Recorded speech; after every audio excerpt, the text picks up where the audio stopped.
the thumbs up. Cool. Hey, bud. How's it going, brother? You know what I thought about on the way here? Cheers. It's like for the last 10 years, when my hair was longer, we were the doppelganger twins, man. Dude.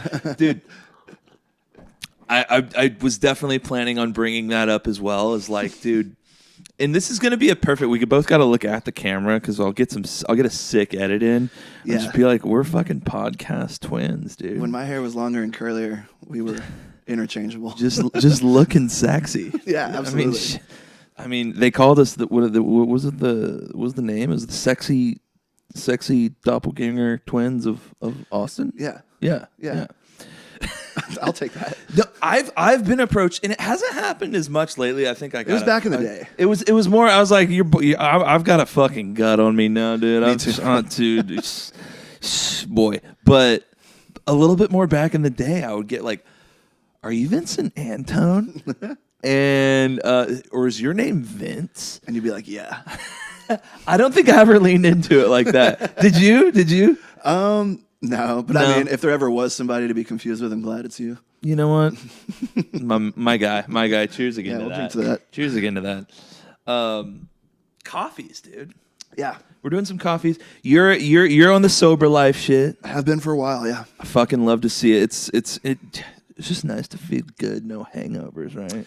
You know, yeah. I mean, the struggle's the same, just in different ways. Yeah, I'm still just as tired, but no hangovers. But no hangovers. No hangovers. Just like mental, spiritual ones. Dude, yeah. Oh my god, man. Yeah, we're doing dry January. Oh wow. And how's that going?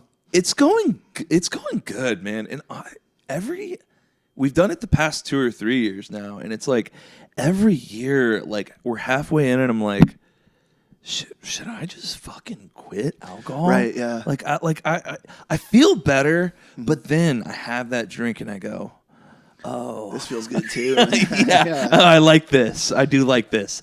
And then, I think it's good practice, and I think that I get it a lot when I'm like out on the road and stuff. Like it'll come up that I'm sober. Yeah. And like instantly people go into this like reflective mode of like, oh, I should probably quit too. And I'm like, not everybody's got an issue, man. Like it's okay, Yeah. If you do, then like something to think about. But for sure. And sometimes I feel like sometimes I'll tell you this, dude. Especially coming off of just the holidays, and this December in particular, it was just like I felt like it was just like the family time. I'm drinking.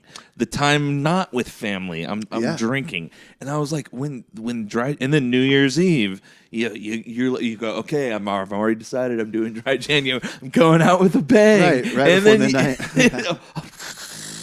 Till midnight. Yeah, right. We should have ended the night at midnight. I'll say that. So I guess technically it hasn't been a full dry January if you talk about 4 in the morning of January 1st. Right. Yeah. I mean, what can you do? It can be one of those things where it just becomes a part of your life without you even really noticing it. Yeah. You're just talking about like at family time and stuff. You're like, this is what we do. Sunday football's on. Like, it's the thing. We're like, cracking beers. You're not thinking about it really. You're not. And when dry January rolls around, and I'm sure for you, it's a lot of the time now too. Just being sober all the time, it's like. You start to. That's when you really realize how ingrained in our society. Oh, yeah. Absolutely, it's crazy. It's crazy. How did you bring in the new year? Man, what did I do? Oh, I hung out with the Purple Bee guys. Oh, nice. They had like a shindig out there. You ever been out there, dude? We went out there for the first time this year. It's insane. I had been hearing about it forever, and I went out there and I was like, exceeded all my expectations. Yeah. I was like, oh my god, out of control. I mean, it's out there, but like as far as like what they're doing and execution goes, it's basically like a pro level TV studio and music studio. Yeah, I was blown away. I mean, the setup in the control room, the live room, like, and then the party that was going on when we were there. It was like, yeah, they're doing it right. They were having just a New Year's thing with their kind of local band crew, and I told my people, I was like, I want New Year's off. I've been going 18 weeks straight. Let me stay home. And then I hit them up and I was like, hey, can I like play guitar with y'all? And I just want to jam with my friends. Yeah. Like, yeah. So that's what I ended up doing. Sick. That's a good time. What was the band and I was racking my brain over this earlier. What was the band that you played in? Like Mama Festa. Yeah, dude. Yes, yeah. Some rock and roll. That was a fun. Whatever happened with those guys? I think that there was like a handful of things that kind of parted ways with us, but like the COVID happened. Bass player got married, had a kid, some other internal stuff, but that all just like kind of culminated at the same time. Yeah, so like, and that's like when I leaned into starting my solo thing. And sick, man. Yeah, I miss it though. I miss rock and roll a lot. Yeah. Do you think you'll? I mean, we everyone on the podcast. Which now I'm like, how do I say your last name? Seidel. Okay. Yes, sir. Am I going to list this podcast under Vincent Antone or Vincent Antone? Okay, we'll do that. I'll do. If we need to break it off and be Vince Seidel, AKA Vincent Antone, AKA rock and roll fucking guitar player. We can do that. I don't care how you call it, man. Okay, all right. Just we'll get you in. We'll tag you. Okay, yeah. We'll tag you. Yeah, there it is. Dude, yeah, but we know the Vincent Antone thing. Do you have like another rock and roll project or anything that you're thinking about doing, or? Definitely thinking about it. The VA thing's kind of all consuming right now, but I can imagine, dude. Yeah, I want to start playing just in a band again on the side, just because to scratch that itch. Anytime I start doing one for too long, I miss the other. Absolutely. You know what I mean? Absolutely. And so I'm doing the production DJ thing a lot, so I miss that. But when I was in the band or whatever, I was missing making beats and doing that whole thing. So totally. And I think with the rock band thing, since I've been doing my solo thing for a year or two now, it's the thing that I miss about like playing in a rock band, and which kind of makes me like, just what makes me miss it is just like playing with other people. From a fundamental like musical perspective that I have, it's like I feel like music was meant to be played with other people. Absolutely. And this is like not a dog on what I'm doing at all, but like I feel like it flies in the face of like that.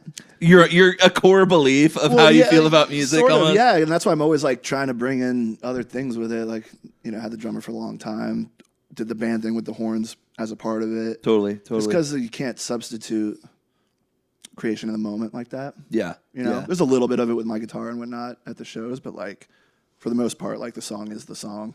Yeah. Yeah. Well, I think you were telling me earlier, like a lot of the shows lately, especially where you're traveling or flying somewhere, you're just leaving the guitar. You're just kind of doing the laptop and the. I've been bringing the guitar. I've been playing it a little bit less. Okay. Because there's like two types of fan for that, or someone that comes to that show. There's one that's like blown away by that part and loves that I play the guitar. Yeah. And then there's the other that just doesn't give a shit. Yeah. You know what I mean? That's just like a bass kid that's like down with the woods, and that's what they want. And right on. You know what I mean? Totally. But there was like a time where I think I was like kind of overdoing it, and it wasn't like elevating the song, and I don't like that. Just like too much ripping. Yeah. Just feeling the need to like fill the space all the time with that, as opposed to like choosing choice moments where it actually like serves that. Yeah, because I don't ever want it to feel like, hey, like look at me, I can, I can do this. Like. So I feel like I think last time I saw you was at Empire when you had the full band with you. Yeah. And I remember, I feel like it was a lot of more solo-y stuff you were doing than. Do you do like rhythmic parts like when you're doing your live stuff, or is it mostly like solo-y when you do? It's almost exclusively licks and solo-y stuff. Solo-y stuff. Okay, cool. Well, because I'm not like writing those songs. I probably should, I guess, maybe. I don't know. There's no right answer. But like, I'm not writing those songs with the guitar always in mind. Mm-hmm. I like kind of find after the fact a place for it to, as opposed to like, because you have to be conscious of that, especially with like the sonic space of those types of songs is so full. Yeah. You know what I mean? That like having room to even put a lead on where there's not like a glitchy vocal going. You know what I mean? Like yeah. You don't want to be doing it over a vocal or whatever. So it's like, I have to be conscious, like back at home writing the thing if it's going to be something like that. Yeah. Otherwise, I just kind of have to find sweet spots that like it really works. Cool. Yeah. That makes the most sense. I was listening to, I forget which track it was, but I was listening to some of your tunes today, and there's one. It starts out with like a rhythmic guitar part, like just right in the beginning of the song, and I don't remember the name of it. It's almost like a bluesy, funky thing. It was Cruisin', maybe. I think that's it. And like a soulful vocal, like I think it was just straight guitar. Really? I'll have to find There's it. a bunch. We'll find it after. But is that you laying that down in the studio? I don't know. It depends on the track. Song, Okay. Okay. Probably not, honestly. Yeah. Because initially the project was kind of built on that like old school like sample collaging type way of making beats. Yeah. It's a little bit less of that now these days, but just like that style and that genre of electronic music from the Pretty Lights and Grizzes and all that kind of thing, Oh yeah. Even Daily Bread, right? Like it's all Totally. like lifted off a 70s record with 8 others and with breaks and then finding a way to like make those all work together into a new thing, Totally. I think that's the area of production, specifically, I guess just sampling in general, is the part where I am just like so lost. If I tried to get into it, sure. And I have barely scratched the surface. For me, it's like, okay, if I'm making a song, it's like I've got like I've got like an electronic drum kit that I could play on some pads or whatever. Yeah. But then it's like I wonder when I listen to a song from yours, or if I listen to some Pretty Lights or whatever it might be, where there's like some instrumentation in there. I'm like, is this something they played? Is this off that record where the rest of the sample is, or how is it broken up? You know what I mean? Yeah, I think there's obviously like an art form to that style of doing things, and it's fun because part of the fun thing about it is like the mystery of like what that is or where it came from. Like I was showing a friend a song I've been working on, and they thought it was cool or whatever, but then I like showed them like a little thing where a vocal came from. Yeah. And then they were like, man, that just like made it so much cooler. Like to see that like that's what it was and then that's what it is now. Yeah. But then also like kind of keeping those things to yourself. Yeah. You can't give like, everyone the secret sauce. Sure, but like I've found like I've enjoyed that as a producer with like even Pretty Light stuff. I did that like big tribute thing where I found all the samples he used. Okay. The original ones and like recreated a bunch of stuff he did and like people ended up digging it or whatever. But like that process of finding it and then hearing what he did to it to make it like that was dope. Like because it's not as simple as like you just lift the thing and then rip it off and be like, that's mine. For sure. You know what I mean? Like, for sure. So, and I guess that's kind of where my, like, how, like, do you go in? Are you finger drumming on some pads? Sometimes. Sometimes. And then, I'm like, you definitely track some guitar on there. Are you playing bass too? I was just about this week going to go to Guitar Center and just buy like a beater bass. Just start doing more of that. Not as much, because that music is so, driven in the sub range of low end, whereas like bass guitar is going to sit kind of more in the low mid, like 150, 200 hertz, rather than like a sub bass that's at like 40 hertz, just just shaking your fucking that you could add like a harmonic to occupy where a bass guitar would be or whatever. So it's just like really tricky to make those two things. See, now we're getting it. Now we're getting in the sauce. Without getting too technical for people or whatever. But that's where I fucking like it. Okay, and now it's taken me to where what I was planning to ask you, and then we talked about it a little bit before the podcast. Serum, and how I know a lot of people in electronic music are using Serum, and like I just learned about what it was, and I had heard about it for a while. Yeah. And then I kind of just learned what it was, and correct me if I'm wrong, but it sounds like you're almost creating your own like virtual instruments. It's the same thing as like a analog synthesizer, like a Moog, or like same layout. I mean, it's a synth ultimately, like oscillator, filters, envelopes, attack, release. I would say the difference is obviously it being digital, but then also the way you can modulate sounds. With an analog synth, you only have 2 hands. So like if you're hitting a note and you're opening a filter, that's the only thing you can really modulate in real time. But with like these soft synths, like Serum, I can have 5 parameters changing at once and moving around because I can controlling it with a MIDI controller, with like recording automation lines, so you can make really crazy sounds with it. Yeah, but ultimately it's just a digital representation of what an analog synthesizer is. Okay, it's a really flexible one. Yeah. Okay, cool. That makes sense. I mean that. And I guess going to like automation. So okay, when I'm listening to electronic music and I'm like hearing certain, I don't know, just like soundscapey sounds where it's like a filter or even like a maybe what like you're hearing like a snare roll that's like like building up kind of thing. Yeah. In that sort of, and I'm sure it varies. It's different things, but is that something you're usually like recording in or drawing in, or is it something? Is it some sort of automation? For like build-ups and like filter sweeps and shit like that. Yeah, probably like some sort of automation. Like there's a lot of like, especially like build-up setups before drops and stuff in EDM. It's like if I have just like a snare pattern. I was trying to not call it a drop just because. It is what it is, man. You know, like call a spade out here, you know. Yeah, that's fair. But yeah, like I would automate like a filter that opens up more as it gets closer to that, and then maybe like automate some sort of a gain so it goes from quieter to louder, things like that. But you know, you can really go down the rabbit hole with that stuff. It's more intensive in the drops itself, because then you're talking about like a bunch of glitchy sounds that you're arranging that are like doing all sorts of different stuff. Yeah. The rate of the LFO is automating. The LFO, is that the low frequency oscillator? Low frequency oscillator. That's where WOMP comes from. Yeah. Dude, yeah, some of your shit, man. It's in like, you know, it definitely takes me back. I mean, obviously you hear the Pretty Lights influence, sure, and you hear the Grizz and whatever that realm. Which it's funny. I feel like the subcategories of electronic music. I mean, it's fucking hilarious. Yeah, right? absolutely. Like, yeah, for sure. But I mean, I'd say it's bass music. Is that fair to say? Bass music, generally speaking. Yeah, they call that area of it the like future funk.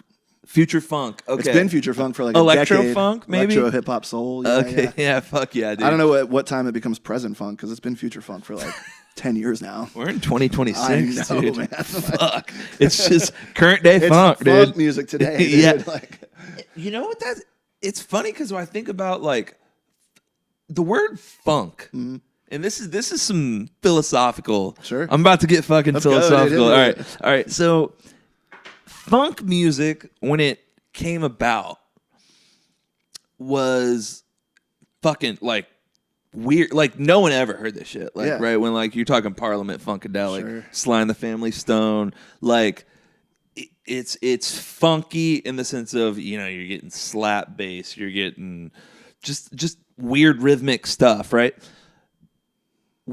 It's funny when I hear like a funk band today playing like let's say there's a band covering a James Brown song, all right, and then you hear like something you're doing where it's like some crazy ass bass shit, maybe not even the funky shit, but just some bass shit, heavy stuff. or a maybe a band that's heavy or something, but they're doing some crazy time signatures, super innovative. Is that more funky to the core meaning of funk than the band that's playing straight funk music, but it's like sounds like exactly what they did in the 70s? Right. Yeah. You know what I mean? I do. I think the word originally came from like, if like, you know, funk makes stank faces.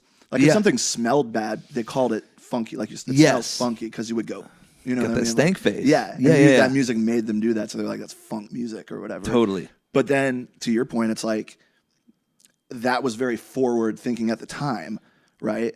Yeah. And you some got would where I'm say going that with it. what's happening with this right now, right? Yeah. And so it's like, I guess what you're getting at is like, is something pushing the edges in and of itself make it funky? Yeah. Right? Yes. Like, yeah. And I think it does. As opposed to like the classical sense of it being like a really groovy driven. Because people misappropriate the term a lot too. Sometimes I'm like, dude, I heard this funky thing they showed me to me. I'm like, this is fucking indie rock, dude. Like what?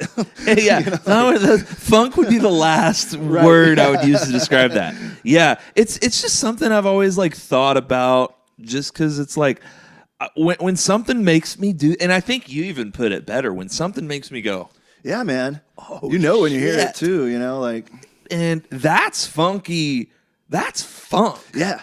You know, and so I'm glad we share the same thoughts on that. It's funny because I'm in a weird realm, and this is not like casting aspersions at anything, but like I have this funky thing going on, but I'm in this world of like much heavier bass music, and so I'm like constantly like fitting into that to some extent, but still kind of doing my own thing. Yeah. You know, and people like really dig the funk thing specifically, you know, and so it's and so what I tell them after shows is I'm like, yeah, because like it almost doesn't really matter who you are. Like if you're 16 or you're 60, like funk makes people get down. It doesn't matter who it is. You know what I mean? That's it does speak. I think it's timeless. Yeah. You know, it's timeless. Yeah. There's this element of that it's just fun. Totally. Period. Totally. So like, yeah, I'll have people that come that are like, you know, pretty like bass heavy kids or whatever, and they might not necessarily be into that kind of thing, and then by the end they're like, oh, you know what I mean? Like, that's it, dude. Wearing like, a sparkly shirt. And yeah. Totally. Hell yeah. It's kind of fun to like turn people on to that too, because I feel like EDM is like a very it can be like an introduction to other genres within it. But like a lot of young kids, like in their early 20s, are just getting introduced to like the big stuff in EDM. And then over time, they find these like sub pockets and subcultures of it that they really fuck with. They really get down with. Yeah, you know what I mean? Because it's like such a vast, like even that term is like, it's become, you know, it's such a vast thing. Funk or electro funk or just EDM. Yeah, I mean, it could be Pretty Lights, it could be Subtronics, it could be Emancipator or like something real chill, you know. It could be it really EDM, any house DJ, 100%.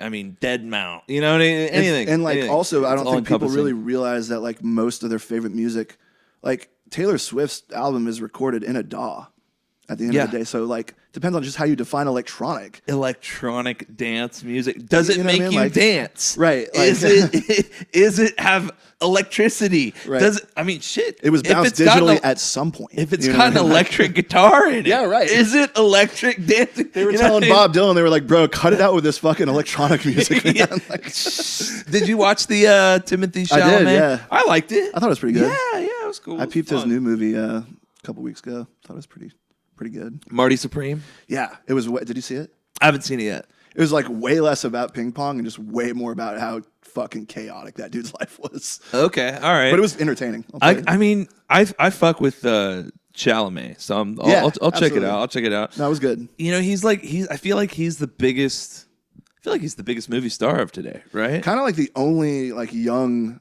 real promising figure. I don't know if that's who's not in a fucking Marvel movie, right? Which I'd love the fucking Marvel. Like who's on movies. the path of being like a Leo one day or something, you know, like. I don't think. Yeah, I think it's got to be him. I can't really think of it. Yeah, there's just not a lot of movie stars left, really, like true, like. No, it's like people know Iron Man and the Hulk and Thor, but like I never really got into the Marvel stuff. Oh, I fucking love it. Do you? I'm not like knocking it. I just never gave it a chance. Yeah, I for the people that aren't into it, I get it. If they want to say Marvel movies, I just think they're all shitty. I'd be like. They're not all shitty.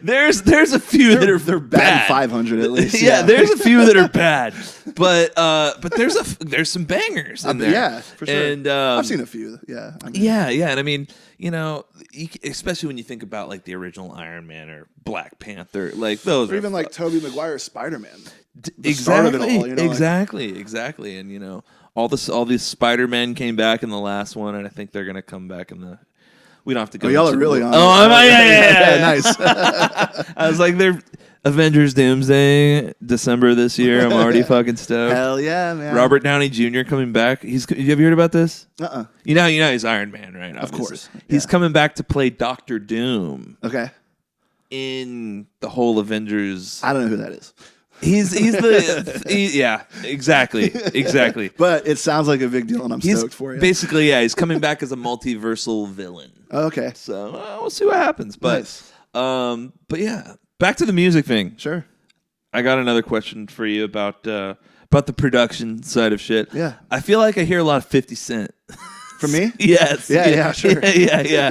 And is that like a conscious thing, or is it like you hear something and you're like, oh, this just would be perfect? Man. Or is it just like you really fuck with 50 Cent? A lot of times with this stuff, not like in particular. His voice tone is great though. Sick, yeah. You know what I mean? No, a lot of times it's kind of like mixing and matching things and like seeing what like sits right in something, and is like. It's kind of almost more about like the feeling it gives you as a whole, with the song rather than like what the person's saying. Obviously, you want them to be saying some fucking cool shit while it's happening, Hell but like, you know what I mean? Like, totally. Because inherently, like that style of music, I was thinking about this on the way over here. It's like it's instrumental music aside from the occasional like line here and there. And so there isn't necessarily like a message other than the title of the song and maybe a few lines you put in there that like convey what the song really is. So it's open to interpretation a lot. Yeah. And I was thinking this, I was like, EDM kids are just jam band fans that haven't realized it yet. Because it's instrumental music. That's interesting. That's an interesting thought. Yes. I mean, not really, but you know what I mean? Like, I'm like, well, it's just so funny because I hear a lot of hate. I'm a jamming guy initially. Yes. I got in this thing, and I'm like, I don't really mess with that. And I'm like, you're still listening to instrumental music. It's just changing every 2 minutes, which flies in the face of what jam music is. But like, totally. That idea of like, you don't necessarily in either world need something explicitly told to you about what this song's about, or it have a ton of lyrical content to evoke the emotion that's desired from the artist or something. For sure. And when you're lining up like a vocal chop, I guess, or like a vocal sample to a song that you're working on, how do you like? Is it like you have the instrumental and then you're like jamming 50 Cent in your car in one day and you're like, those tempos seem close? Or is it like maybe you have the sample loaded up somewhere already and you kind of like are trying different things out and kind of, this one fits perfect? I've been collecting acapellas hella for like a long time. Oh, okay. Like folders and folders of the stuff for like such things, you know? Tight. So sometimes it'll like, you know, because my music's not necessarily explicitly like bass music, I feel like it has a lot more form in that world than a lot of other stuff does. So it'll be like, you know, I'm not always relying on a drop to like get the energy going or something. Like maybe it will be a high energy moment, but it'll be like a horn line or with like a vocal or something like that. You know?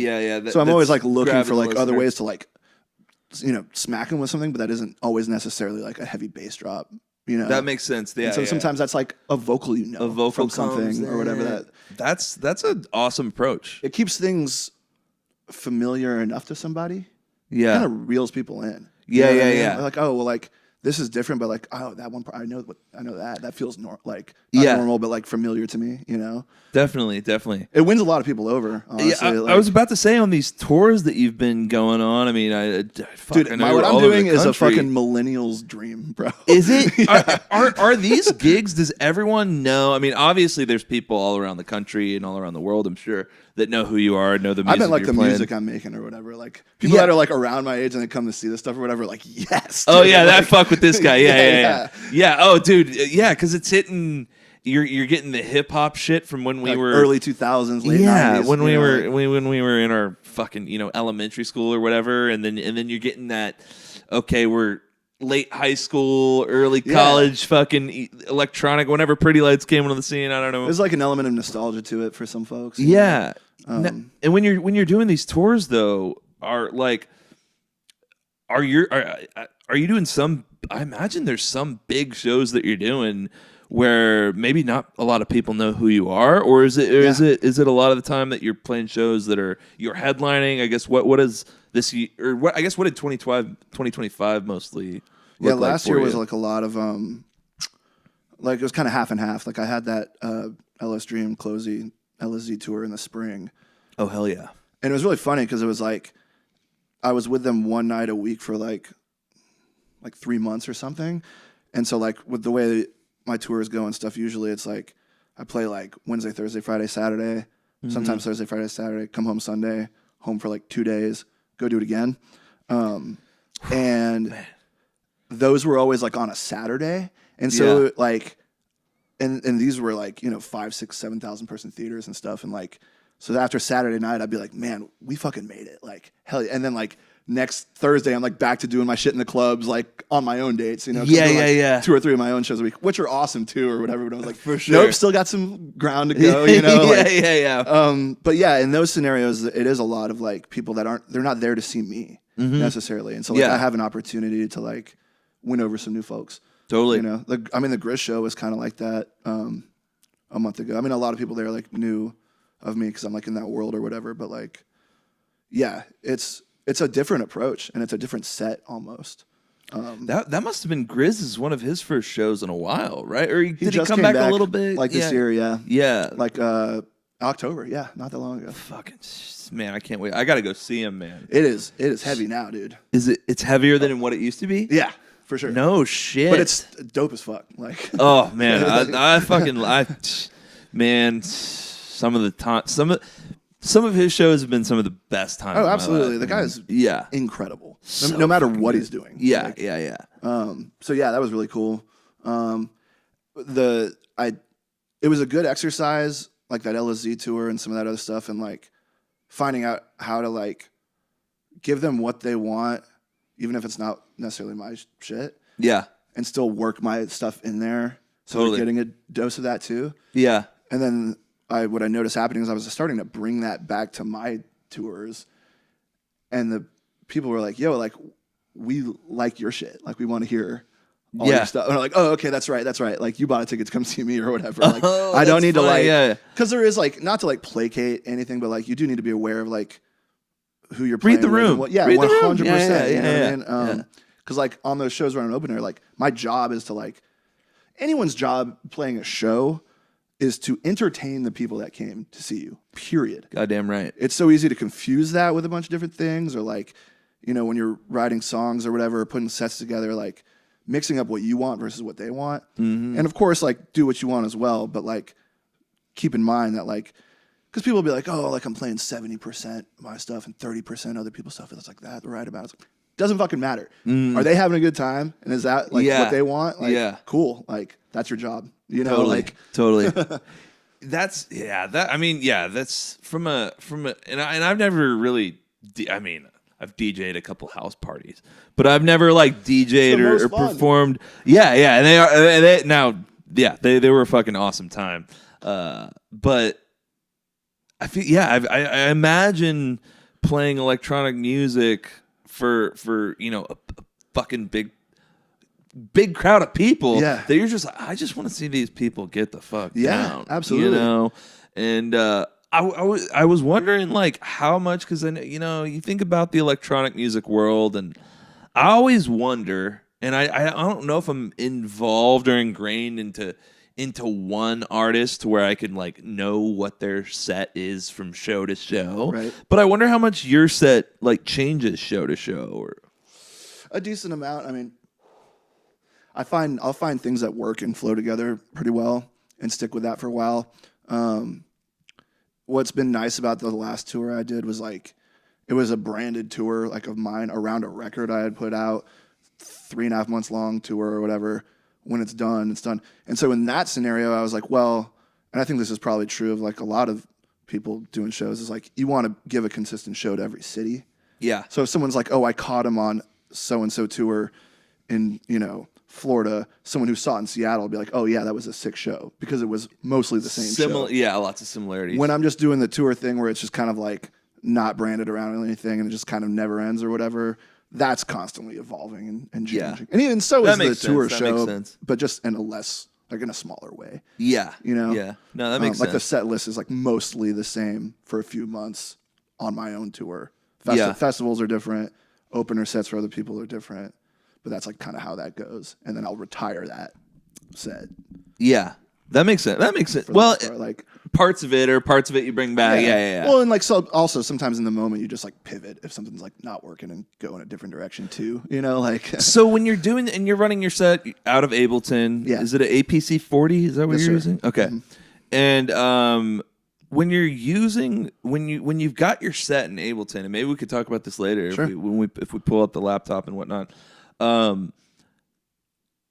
When you want to make a pivot, to me, I always just wonder how and I think a lot of people probably do, is like when they see DJs or really any electronic music for that matter, like how much of it is a pressing of the play button and how much is being manipulated live, you know? And when it's something like with Ableton, I think of it's like you know, it's a DAW, right. And I wonder, I imagine making a pivot to another genre or a different vibe where you got something coming up where you feel like the crowd isn't going to vibe to it or whatever is a I would imagine it to be a tougher pivot in Ableton versus like with some CDJs where you're just selecting songs. But maybe it's not. I don't know.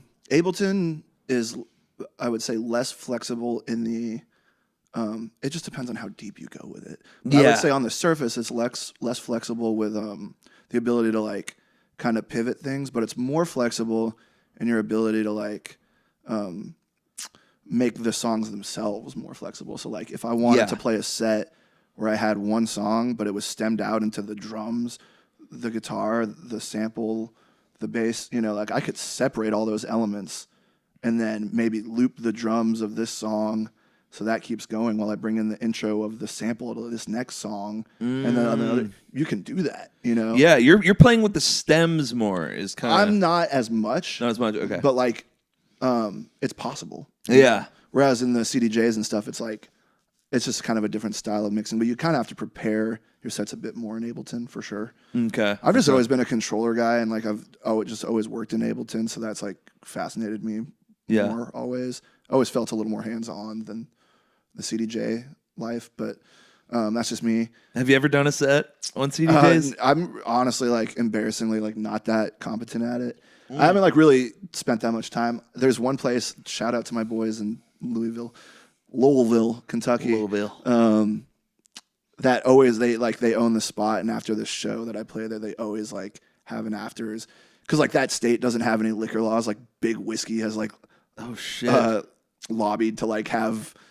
You can buy booze at fucking 4 a.m. there or whatever. No shit. Kentucky whiskey, baby. I didn't know that. Yeah. God, so like damn. the parties afterwards. I'd have to move to Kentucky, bro. Shit. Yeah, like let's go. You think the show's done at 2? They like, keep going until 5 in the other room. Selling alcohol. Yeah, that's wild. And bonkers. They always make me do like a set on their CDJs in there because there's always like 50 people in that room afterwards. Yeah. And I always just fuck around and train wreck it and like scratch them. But like there's something to be said, I think, about like I was thinking about it when you were talking about the flexibility of being able to pivot and stuff. And so like I play a show usually every year at Snowbird in Salt Lake City. It's a mountain ski mountain there. Oh, I think I've seen you like on your story when you do that. So it's like the funnest show, dude. Fucking it's rad, so dude, much fun out in the snow. But I go into that thing with like zero plan. And so like because of that, sometimes my mixes and transitions aren't the best, but the vibes and the liveliness of like the moment and being able to like just go with what's happening is undefeated. So it kind of is like can be a give and take. Now, obviously, like the more work you put into like being able to be flexible and Ableton in a situation like that, you can be. It takes a lot. You just have to like prepare for it. So I don't think like it's inherently as easy as like CDJs. Yeah. But like you can, it's just the best program for if you're doing instrumentation with your electronic act, period. For sure. You know what I mean? Like I need to get into Ableton. Oh, dude, it's so dope. And like, you wouldn't realize, like most people don't realize like how much Ableton is used in like I guarantee you if you go see like, some mainstream artist that's like not an electronic artist, like a Beyonce or something, like there's a computer running Ableton somewhere for those backing bands or whatever. Cause they're playing like it might be a band, but there's like, I guarantee you there's a track in the back that's got her background vocals. There's something going on with an Ableton set those somewhere. Major like, pop it's sets. fucking ubiquitous now, Totally. So I don't know. I just like, I'm so fascinated. And like, I think I have that program understood. Like I've been in it forever. Like I'm still finding new things about it, And it's never ending, man. It's dope. I love it. I need to get in, man. I think I'm convinced now. I wanted to a while ago, and then I was clicking around, and oh hell yeah, Mom, this is coffee. Okay, this is cold brew. We have to do a. It's just a tradition on the pod. We have to do a shot. So a shot of cold brew. That's the first shot I've done. Just because we're getting lit on caffeine. Yeah. We're getting lit on caffeine Cheers, tonight, my baby. Oh, that's good. I'm going to chase it with some coffee. Toss it with some cream and coffee. Ooh, that's actually good. That is good. That's really good. It's like when you get in a really jump in a cold pool and then you jump in a hot tub. It's exactly what it was like. It was delicious. Oh my gosh.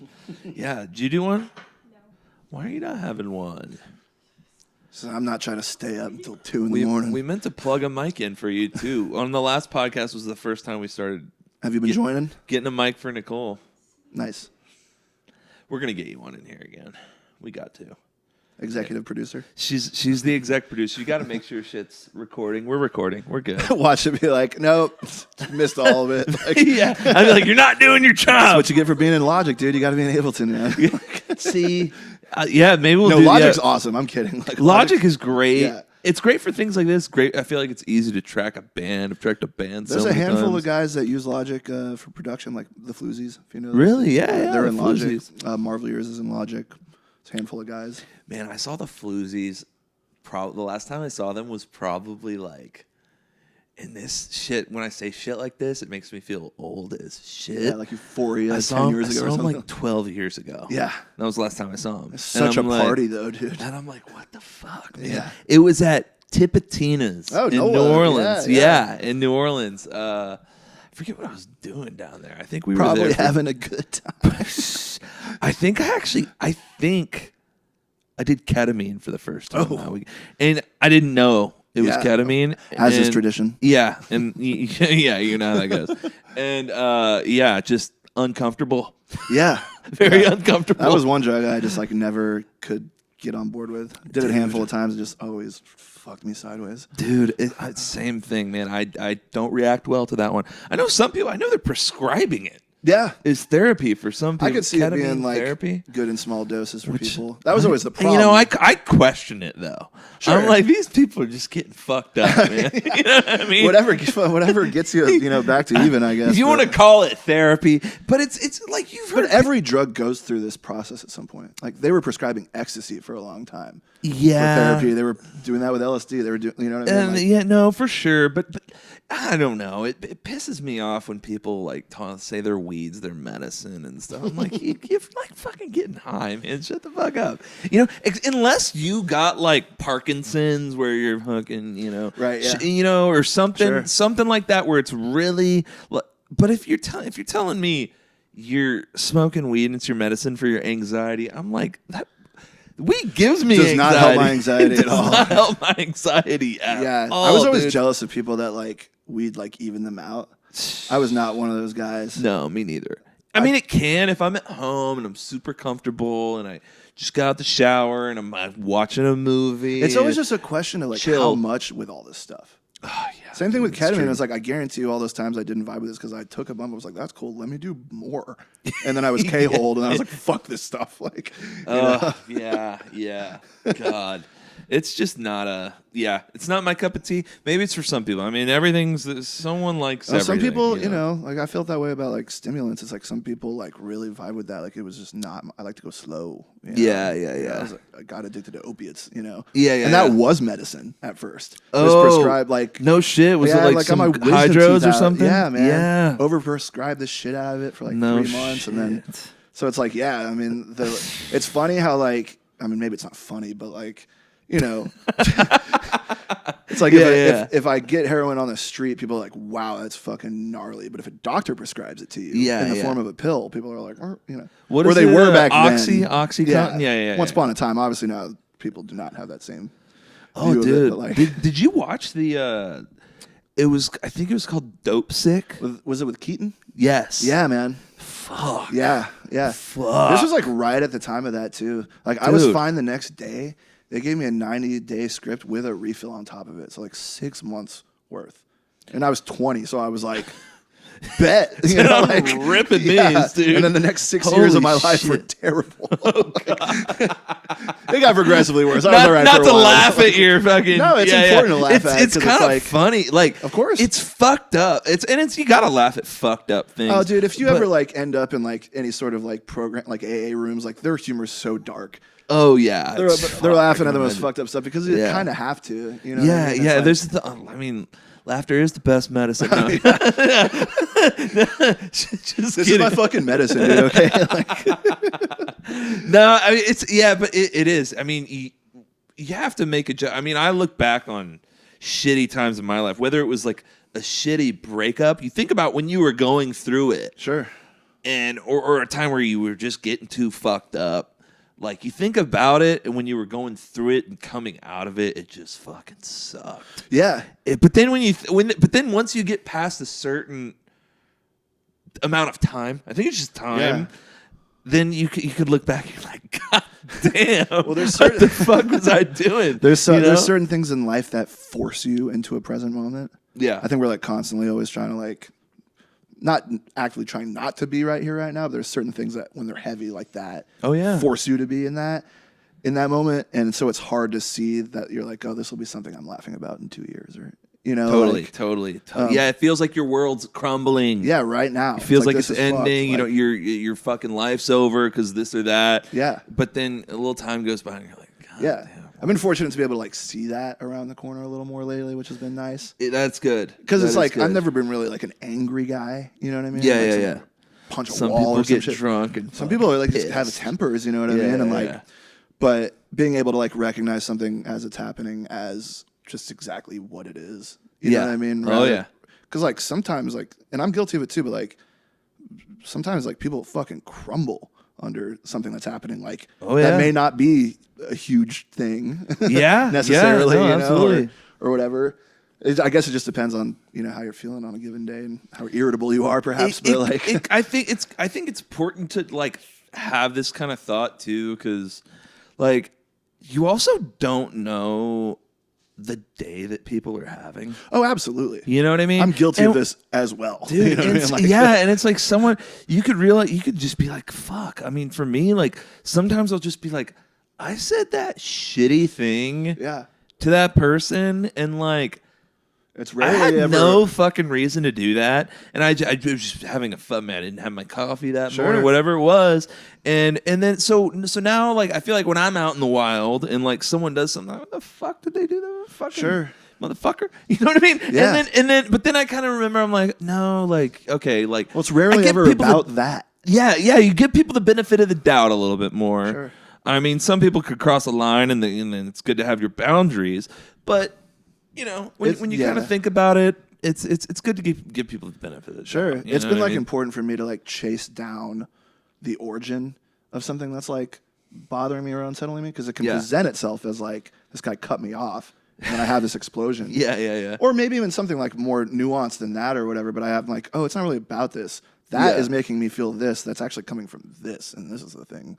Totally. That's eating my lunch right now, It's fucking, man. But it's hard sometimes day by day to like unpack that, dude, it is. And I think that's why a lot of people need like, or opt to go to therapy. Like I don't go to therapy myself, but I feel like I have a lot of friends that I can talk to about shit. That's good. It's important. And so I feel like I kind of like, I don't know if therapize. Sure, I mean community, right? Yeah, I talk to shit that I'm thinking and feeling with my friends, and I feel like I kind of get it out that way. Yeah, totally. And I also recognize that not everyone has that. Yeah. So like, you don't even realize you're bottling shit up sometimes.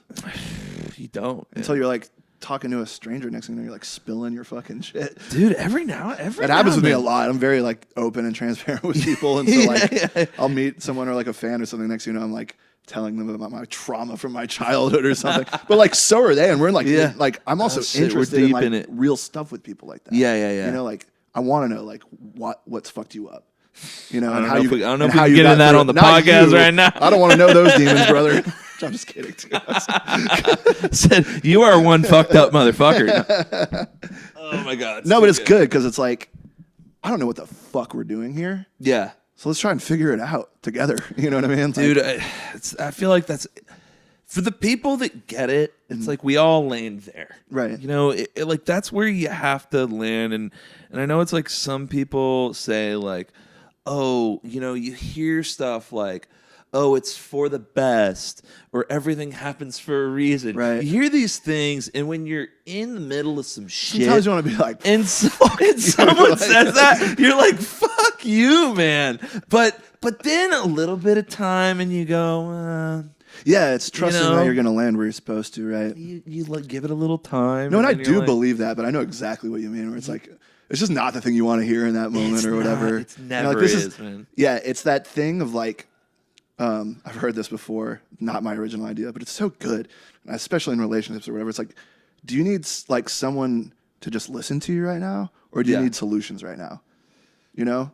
For sure. That happens a lot in relationships and whatnot, that those wires get crossed, and it's like sometimes someone just needs someone to just hear them bitch for a minute. Yeah. They don't need you to offer any solution to it. Yes. Sometimes you need some answers and some guidance or whatever. But for sure. Those two things happening, you know, it's like sometimes I just need you to commiserate with me for a second, and then we'll be okay. Yeah, you don't need the cold hard truth right now. Okay. And then sometimes you need the fucking truth. Sometimes you do need someone. I feel, and I do believe that is some people do need someone to tell them to like get off your fucking ass. 100%. You know what I mean? Sometimes and like get or just like no fucking like don't do that. That's a hallmark of what a good friend actually is. Oh, absolutely. Because like I've had like people I've known where like someone's friend is acting kind of whack, and their friend will be like, "Oh, that's just Jimmy." Like, and I'm like, "Are you really actually that person's friend?" Or like, because their friend would be like, "Hey, quit acting like a fucking jackass and get your life together." Yeah, you know? Yeah, absolutely.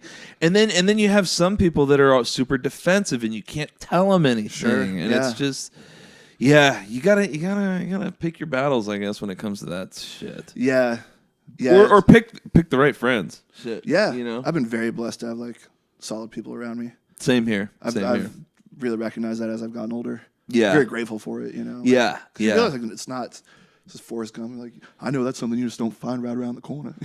Pablo's my best good friend, man. Like, it's a box of chocolates. It's true, man. Yeah, dude. Oh man, I'm right there, man. Yeah, I feel like I've gotten, you know.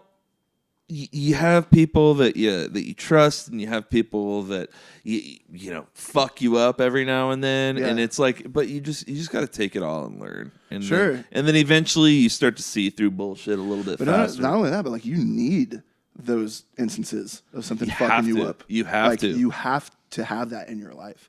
It's like learning to like it's like growth. Yeah, learning to realize that those things are like necessary on the path to like maturing and growing as a person. Yeah. Because I like used to like look at the things in my life that were like really gnarly from a victim perspective of like, why did this happen to me? And like living in that story for so long, as opposed to now being like, no, that's like shaped me into who I am, and I've learned something because of it. And hopefully I don't fall into the same pit the next time around, you know? I think it's kind of like going along with like, you know, you meet people sometimes that they're kind of always playing that victim thing. Yeah, absolutely. And to me, it's like an accountability. Like, take accountability for everything.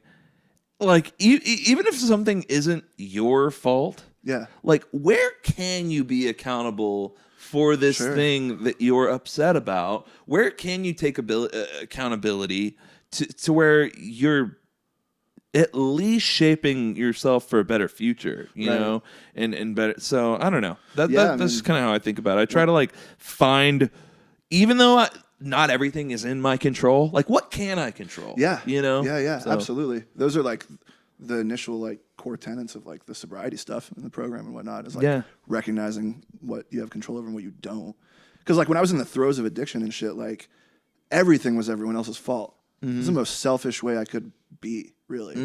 It's your fault that my guitar is in the pawn shop. It's your fault that like this shit, that, you know what I mean? Like, if this person would have just done this or that, then things would be this way. Yeah. To a complete 180 of like, no, like I'm here because of my choices and my problems, and like, then the door opens to like, you know. Then you could make progress. Yeah, absolutely. With yourself and your life. Yeah, you get attached to these stories too of like what's happened to you, and like that being the why you are the way you are too, even if it's not true anymore.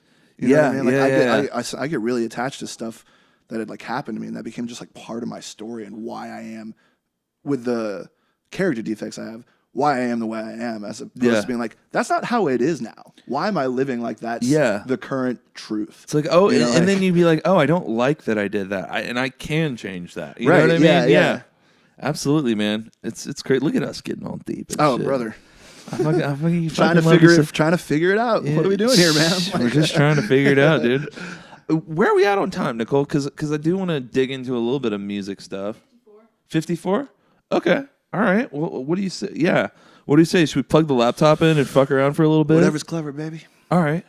Well, before we do that, since we're nearing the like more interviewee kind of side, before we pull out the laptop, is there any shit that you're trying to plug, or like any any shit that you want to tell the people of the Cocktails and Chords podcast? Episode 20? Episode 20. Wow, look at that. When did this start? This started in August. Nice. Yeah. Doing some numbers. I like it. We're going, brother. Hell yeah, I love that. Yeah, going on tour again in a few weeks. I don't know when this comes out, but I'm coming near your city, so come to that. If you're not into electronic music inherently, I would suggest you check out what I'm doing anyway, because it's very adjacent to a lot of other stuff, and it's not explicitly just like maybe what would necessarily come to mind when you're thinking of bass music and dubstep and all that kind of shit. You know? I will second that, man. There's a groovy element. It's for the people, you know. God damn it, brother! I fucking dig your tunes, and it's been awesome having you on, man. Yeah, my pleasure, dude. I had a lot of like these technical questions, and maybe we could even go into that a little more. Sure, but, yeah. Like, because I just fucking love what you do, and it's awesome to just and I appreciate it. Yeah. Any dates in Austin coming up? I will be announcing something for Austin soon. Cool. I'm not sure when. Kind of depends on some other stuff. But yeah, there will be another show in Austin this year. I can't really say when it's. Yeah. It's coming. Hey, it's coming. We'll post about it with you when it's coming up. And it's a big thing. It's a part of. I'm excited. We'll be there, man. We won't miss the next one. We'll come hang. Hell yeah! I love Austin. I love y'all. Thanks for tuning in. Thank you for coming on, man. Yeah, we'll get into it. Sweet.